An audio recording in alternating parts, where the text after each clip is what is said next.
Yeah, right. Yeah, it's good to see you in person. So what's up, everybody? Welcome to Territorial Brewing Company. This is office, so not very exciting. We can cut through the door there behind you. Guys, welcome to just pop her open and walk in, and we'll hit the brew house, and I'll teach everybody how to make beer. Sweet. I told you that. I don't need any brew house. You're gonna need a bigger garage. So, Territorial Brewing Company, we've been open for like 10 years. We're celebrating our 10th year. Big Decemberfest anniversary party happens in about 2 months, beginning of October, so that'll be fun. You guys should come back and party with us for that. Here's our little operation, right? So this is the hot side, the brew house, as we call it. Brewers don't brew beer. We brew wort, and then yeast ferments that into beer. Right? So we'll go through the little process on the brew house on the hot side. We'll follow a little path around. I'll show you the cellar where yeast turns the wort into beer, makes all the magic. Show you how we keg it, show you how we can it, and then we'll get over to the tap room and get into the important stuff. Right? So pretty much 4 ingredients. Water, malted barley, hops, and yeast. That's pretty much all you need to make beer. Malted barley. I'm all set up to make a couple batches of Big Yellow Truck next week. So we take the malted barley. Malting is just like a process that a guy like a brewer or a gal like a brewer does to the grain. Barley is like the choice grain for making beer. It's got all these good properties. It keeps the husk when the farmer's harvested. It's got the right amount of protein, right amount of starch, right amount of like color options. So barley is the choice grain.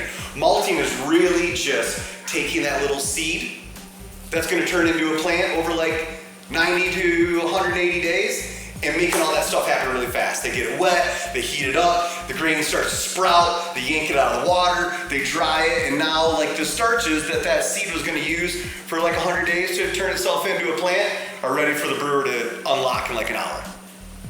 Right? So then like the colors, the different colors of grain come from the different degree of cooking that maltster does on the barley, right? So if you think about malt kind of like toast, and the longer you put the toast in the toaster, the darker it gets and the more the flavor changes, goes from nice like sweet bread to, you know, a little bit brown, a little bit gold, a little bit dark, and then you burn it, right? So like all the different colors that you see in beer are just dependent upon how long the maltster cooked the grain, right? So stouts that are super duper dark are brewed with like 4 or 5% of the total weight. Like a batch of beer here at Territorial takes like 400 to 500 pounds of grain. So if we make a stout, we'll use like 10 to 25 pounds of that really dark stuff. Everything else is the nice, light, super light toast. Like you put the bread in there like halfway through and eject the toaster, and that's most of the grain that goes into making beer. So we'll take this 400 pounds of grain, we'll run it through our mill, chews it all up. The auger sends it into the mash tun. We'll bring hot water out of our kettle, like 160 degrees. I'll stand over here with the paddle and mix it all around and run back and dump it back in and run back and mix it, and boom, boom, boom. It takes like 15, 20 minutes to crush up 400 pounds of grain here and mix it with the water. It's gonna sit in this mash tun for about an hour at like, with the 160 degree water, the room temperature grain, it's gonna land in here about 150 degrees. At 150 degrees, all the starches that seed was gonna use to turn into a plant are broken down into sugar. So after an hour, it's no longer starchy, it's nice and sugary. So then we start pumping that sweet wort out of the mash tun and into the kettle, where we'll concentrate those sugars, kind of like evaporate off some of the water. We'll sterilize it with the heat, and that's where we start adding hops in. Hops are just flour that brewers have been using forever to add bitterness and flavor and aroma to the brew. So like, brewers can't sell a lot of super sweet beer, right? So you add hops for the bitterness to make a balanced beverage that everybody wants to drink lots of. So hops have just been like the choice flour to use to bitter and flavor beer forever. There's 2 flowering plants in the Cannabaceae family, hops and marijuana. So a lot of the words and a lot of the flavors that you hear to describe hops or marijuana are gonna overlap, which is much easier doing this spiel in Michigan where there's recreational ganja as opposed to PA where everybody's like, what are you talking about? So terpenes and thiols and like all the kinds of stuff that they'll use to describe, but will also be used to describe hops. That's where you get the dank flavors from, the citrusy flavors from, and the fruity blueberry or the diesel or whatever, right? Like they're cousins. They're the only two plants in that family that throw flowers. So a lot of crossover between flavor profiles of hops in marijuana, which also is just fun to talk about. So we're in the kettle and we're boiling and we're adding hops, and then the brewer, to get stuff out of hops, is looking for two different things: resins and oils. The resins provide the bitterness.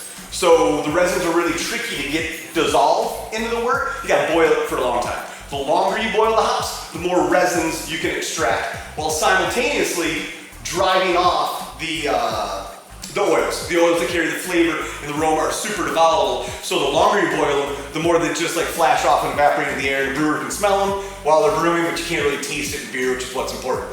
So depending upon what beer we're making, hops will be added at different times throughout the process. Like Hooded Demon, there's a little bit of hops in the beginning, because we wanted it to be a little bit bitter, but most of the hops at the end. So piles and piles of hops. Towards the end of the boil, an extended whirlpool, so like the burner's turned off, still steeping nice and hot. You can dissolve the hops, and we're just like spinning around, like agitating the shit out of it for like an hour and a half, just like sucking all those oils. Shit out of it. Yeah, tons of flavor. So once we're done boiling, you know, we're still really, really hot. We gotta add yeast into this wort to ferment it into beer, so we gotta chill it down. So we run the hot wort through a heat exchanger. We run hot wort one way, cold water the other way. The hot wort gets cold, the cold water gets hot. We got hot water to clean up with after the brew, so it's a really nice little trade-off. We can pump the boiling wort or near boiling wort through the heat exchanger into the fermenter, get it down to 45 to 70 degrees, depending upon what beer we're making. Hooded Demon got knocked out at like 68 degrees. As it should. Yeast pitched, and then the magic starts to happen. The brew day over here takes about 9 to 10 hours. We'll yield on a single brew, because the Hooded Demon was double batch. On a single brew, it's like 14 kegs, on a double batch, like 28 kegs. Whew. Yeah, we're thirsty, right? We're thirsty. Yeah, I'm thirsty. Yeah. So, yeah, that's about the brew day over here. I know I'm rushing through it, but That's all right. Any questions? We can demystify the brewing process if anybody has questions. This is awesome. I learned way more about All right. Usually the music's really loud, that helps. I didn't know beer and weed were that close. Yes, That's not crazy. No, I Yes, guess. one always follows the other. I mean, in our social circles, they're close. I was told. Yeah. So you can't float it out there, because once you start floating, So yeah, I mean, if that's, we can then cruise around the corner, and I can show you all the fermenters, and yeah, help yourselves, guys. Nothing's off limits. Just don't grab it. Don't touch that. Just don't touch that. Yeah, so here's our fermentation cellar. These tanks are where the magic happens. We'll pump that chilled wort into these fermenters, add some yeast, and in a couple hours, the yeast just starts chewing up all that sugar and kicking out CO2 and alcohol and all the awesome flavors that make beer beer. To make the Hooded Demon super duper hoppy, like we were talking on the brew house, the longer you heat it up, the more you can add hops, the more you drive off the flavors. The Hooded Demon, which actually was this tank, got 3 separate dry hops. So day 2, boom, 11 pounds of hops. Day 5, boom, 11 pounds of hops. Day 7, boom, 11 pounds of hops. Capture all that flavor inside here. So now we're not heating it up, and it's in a closed tank. So there's nowhere for those oils to go. So as long as the yeast is cooking around and bubbling away and agitating everything, as long as I come in the morning and shoot some CO2 into the tank to mix up all those hops, we get these really rad, crazy, like trapped in hoppy flavors, which We'll taste because it's hot. Merrick already did taste Merrick it. said it's good. It was literally like 2 little sips. Just do. We seen the class. We saw the glass. We were all going. That was a full glass of beer. Were they day sips? It was full. It looked like a big ass glass. What was it, like one of those flights? I took it like, yeah, it was like that. So yeah, and then the Hooded Demon like just hangs out on the hops for like 14 days. And then we turn the temperature down these tanks. These tanks are all like jacketed. You can see them sweating. The beer inside here is 38 degrees. We can control the fermentation temperature. That way we can like control how rapidly the yeast is chewing up the sugars and making the beer and making the CO2. And we can get it nice and cold so that it's ready to package. Because as it's nice and warm, the yeast is swimming around, the hops are all floating, you get it cold, and everything falls to the bottom of the tank. That's why we've got these cones on the bottoms of the tank. And this little thing spins around so you can suck it off the bottom, you can suck it off the side, you can suck it straight up, so you can leave all the chunky monkeys in the bottom of the tank. Suck over the top, suck over the side. My God, looks all right. Then we can pump it over into our 2 bright tanks. So those 2 tanks on the end that don't have the cone bottom, that's where we package the beer out of. So we'll pump it into those tanks. There's a carbonation stone in there. It's like kind of like an Aquarian aeration stone. So you can hit CO2 in there, it makes millions and billions of tiny little bubbles, which makes it easier to get the CO2 to dissolve into the beer. Like fizzies make the beer taste better. It like carries the flavor of the hops to your nose. It drives the flavors. There's a little bit of acidity from the carbonic acid inside the CO2 that makes it always taste fresher, and like people like their beer to be fizzy. So we carbonate our beers here to about 2.5 volumes of CO2.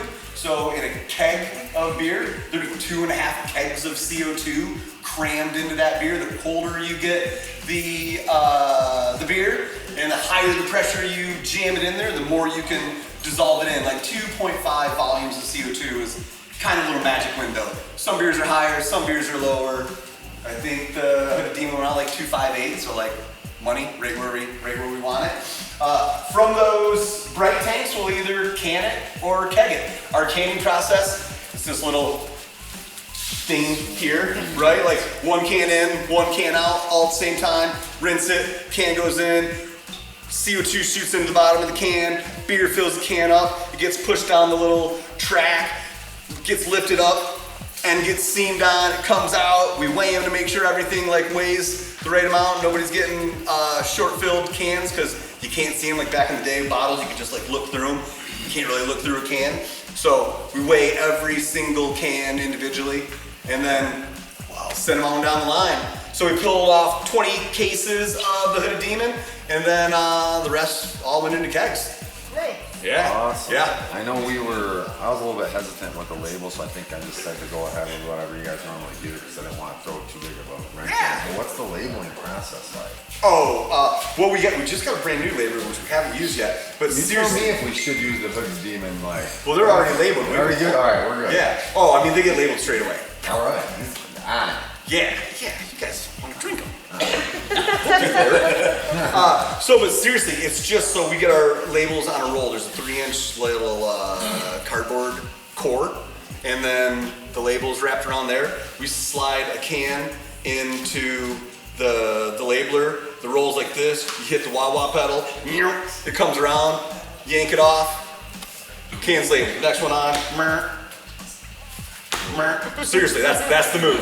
One person's just standing there doing it. So, that's I have a random question. yeah. So did this used to be a garage, or did you have someone come in and do these meetings? No, it was a motorcycle shop or something beforehand. Oh, okay, all right, for sure. Street songs too. I was like, I think this guy's a Harley Davidson Used fan. to do like car stereos out here too. Yeah. Way back in the day. Yeah, Territorial moved into here, I think just before the pandemic. I was in Pennsylvania at the time. Oh, But, okay. so they originally, you see where the Long Island Cafe is right down the road? That was the original location. They were brewing in the kitchen. Like, I mean, they made it work. That was awesome. 2 fermenters, really small boil tank. Yeah. Small boil tank.